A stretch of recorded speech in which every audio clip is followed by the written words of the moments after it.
ঘর সাজাতে আমি ভীষণ ভালোবাসি। আর যদি কোনো অকেশন পড়ে তাহলে তো কোনো কথা নেই, আমি ঘরটাকে খুব সুন্দর করে সাজাতে ভালোবাসি। দেখো না, সেই 25 ডিসেম্বরের আগে আমি ক্রিসমাস ট্রি দিয়ে কী সুন্দর ঘরটাকে ডেকোরেশন করেছিলাম, লাইট লাগিয়েছিলাম।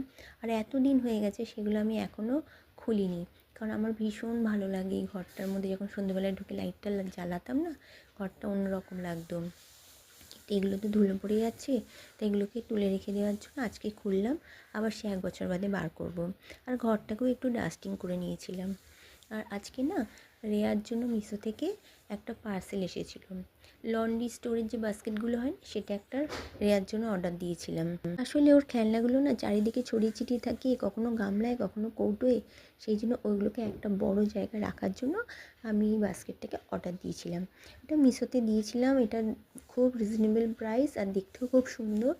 তোমরা ইচ্ছা করলে এটা মিশোতে অর্ডার দিতে পারো, ভীষণ সুন্দর দেখতে। আর রিয়ারও খুব পছন্দ হয়েছে, কালারটাও খুব সুন্দর, আমারও খুব পছন্দ হয়েছে। আর এদিক ওদিক খেলনা ছড়িয়ে ছিটিয়ে রাখার থেকে একটা জায়গার মধ্যে থাকলে সবার সুবিধা হয়, এটা ক্যারি করাও খুব সহজ।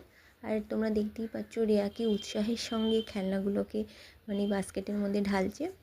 আর এটা ঘরের মধ্যে রাখলে না, ঘরটা দেখতেও খুব সুন্দর লাগছে। তো চলো, আজকে এখানেই শেষ করছি। তোমাদের সাথে আবার পরে কখনো গল্প হবে অন্য কোনো কথা নিয়ে। তোমরা সবাই ভালো থেকো, সুস্থ থেকো। আর তোমাদের নতুন বছর কেমন কাটছে সবাই আমাকে জানিও। আমার তো মোটামুটি ভালোই কাটছে আপাতত। চলো আজকে তাহলে টাটা।